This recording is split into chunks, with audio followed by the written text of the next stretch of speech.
ప్రత్యేక హోదా ఆంధ్రుల హక్కు. అందులో భాగమే ఈ కడప స్టీల్ ఫ్యాక్టరీ నిర్మాణం. రాష్ట్ర విభజన టైంలో కూడా కడప ఉక్కు ఫ్యాక్టరీ నిర్మాణం జరుగుతుంది అని చెప్పి కేంద్ర ప్రభుత్వం, రాష్ట్ర ప్రభుత్వాలు రెండూ కూడా హామీ ఇచ్చారు.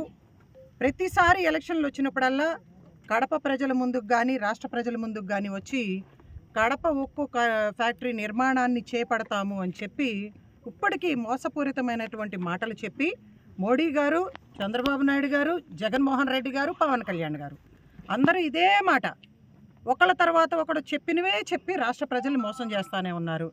ఇప్పుడు ఇక్కడ వరకు వచ్చింది నేను ఒక ఎత్తు అయితే, ఇప్పుడే ఒక మన బిడ్డ కనిపించాడు.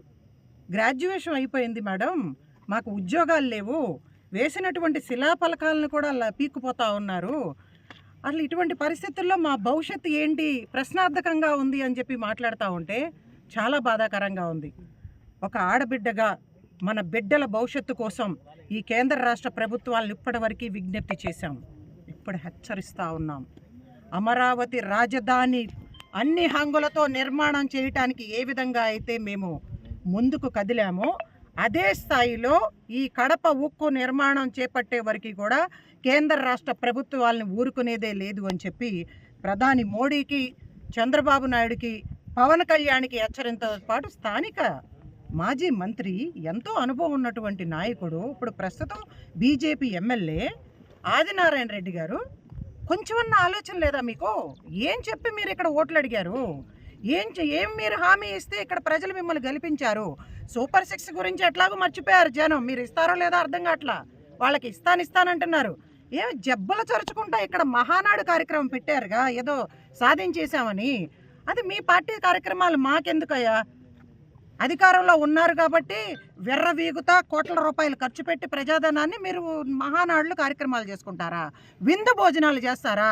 ఇక్కడ ఉన్నటువంటి మన కడప బిడ్డలకి భోజనం లేదా 3 పూట్ల? అది ఆలోచన చేయండి. కనీసం మహానాడు వేదికగా అయినా సరే కడప స్టీల్ ఫ్యాక్టరీ గురించి కానీ, ప్రత్యేక హోదా విభజన హామీల గురించి కానీ, ఇతర పోలవరం పూర్తి చేయటం కానీ, కేంద్ర ప్రభుత్వాన్ని మెడల వంచైనా సాధించుకొని తీసుకొస్తానని కానీ ఆఖరి దశల్లో ఉన్నానన్నాడు కదా చంద్రబాబు నాయుడు గారు అని. అటువంటి పరిస్థితుల్లో ఇప్పుడైనా సరే మీరు కేంద్ర ప్రభుత్వంతో పోరాటం చేసి వీటి నిర్మాణాలు చేపడితే మన బిడ్డల భవిష్యత్తు బాగుంటుంది. ఎంతసేపు మేమందరం కూడా కాంక్షించే వాళ్ళమే, మేమందరం కూడా ఆరాటపడుతున్నాం, అమరావతి రాజధాని నిర్మాణం జరగాలి, మన భవిష్యత్తు బాగుంటుంది అని చెప్పి రాష్ట్ర అభివృద్ధి జరుగుతుందని. ఓ పక్కన మీరు అధికారంలో ఉన్నప్పుడు భూములు ఇచ్చినటువంటి రైతులు కానీ, మహిళలు కానీ, జగన్ రెడ్డి అధికారంలో ఉన్నప్పుడు ఎన్ని ఇబ్బందులు పడ్డారు.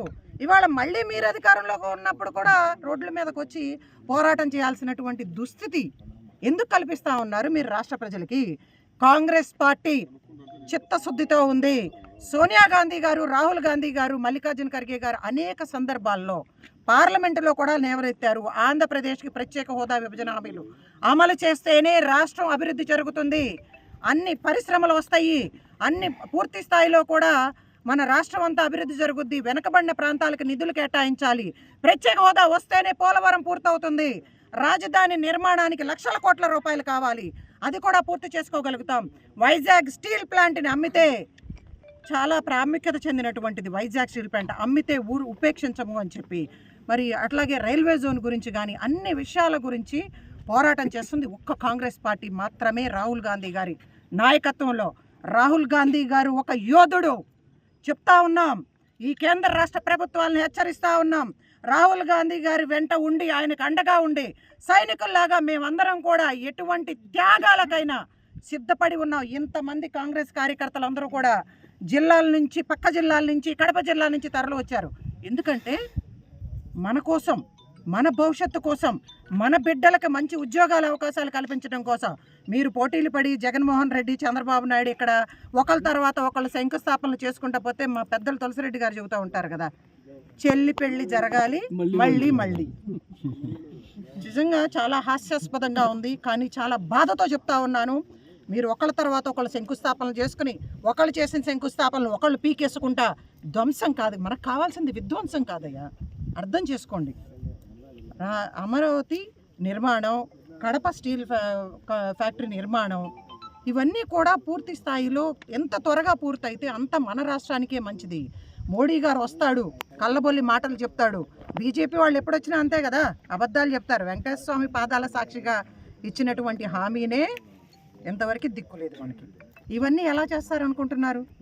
సో కేంద్ర రాష్ట్ర ప్రభుత్వాలు ఎట్టి పరిస్థితుల్లో దిగి వచ్చి కడప ఉక్కు ఫ్యాక్టరీ నిర్మాణం జరిగే వరకు కూడా కాంగ్రెస్ పార్టీ పోరాటం చేస్తుంది. కడప ప్రజల పక్షాన నిలబడతాం. నిజంగా వైఎస్ఆర్ గారి దుర్మరణం అందరికీ బాధిస్తూ ఉంది. ఆయనే ఉండుంటే ఈ పరిస్థితి వచ్చేది కాదు కడప జిల్లాకి.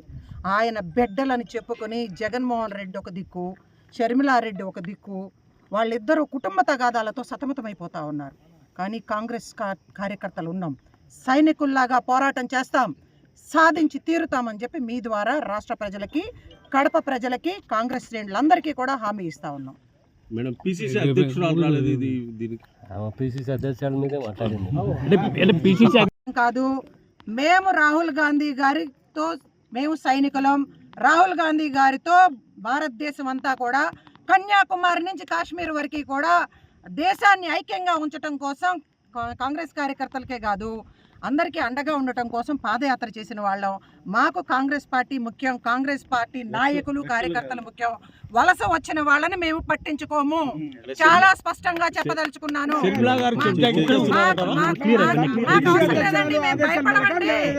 మేము భయపడం సార్, మేము కాంగ్రెస్ పార్టీ కార్యకర్తలం. ఇప్పటికీ ఎన్ని పదవులు చేసినా, రాహుల్ గాంధీ గారు మమ్మల్ని పేరు పెట్టి పిలిచినా సరే మేము కాంగ్రెస్ పార్టీ కార్యకర్తలం. ప్రాణాలు అర్పిస్తాం. కాంగ్రెస్ పార్టీకి, రాహుల్ గాంధీ గారికి అండగా ఉంటాం. రాష్ట్ర అభివృద్ధి కోసం మేము కృషి చేస్తాం. జై కాంగ్రెస్, జై కాంగ్రెస్, జై కాంగ్రెస్. వెనకాల వాళ్ళంతా